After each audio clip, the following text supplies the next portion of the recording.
Raiders headed to Cincinnati this week, where Carson spent the first 8 years of his career before forcing a trade last year, and they do not like him in Cincinnati. In fact, every time he set foot on the field, he was booed by the fans, and they got just what they wanted. In the first half, the Raiders put up 96 total yards of offense and were down 24-0. In fact, at one point in the second quarter, the Raiders had 3 first downs, while the Bengals had 3 touchdowns. The third quarter, which is usually the worst quarter for the Raiders, they had their best quarter, probably in part due to the fact that they were already down 24-0 and the Bengals had to put it under cruise control.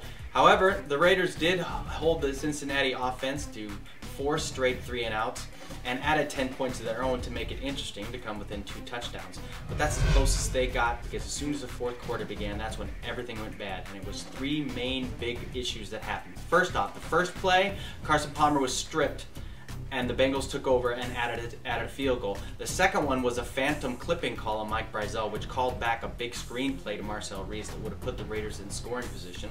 And the last one was what we are calling the inadvertent whistle, where Yosele Johansson had stripped Mohamed Sanu, and what looked like it should have been a defensive touchdown for the Raiders. Turned out the inadvertent whistle gave them a chance to replay the down altogether.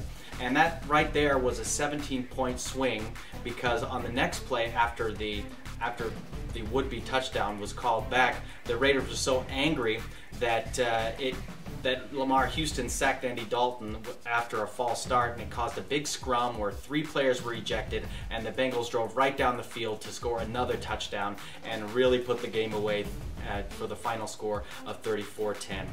So it could have been interesting at the end there, but in the end it was just another blowout for the Raiders, and so it goes.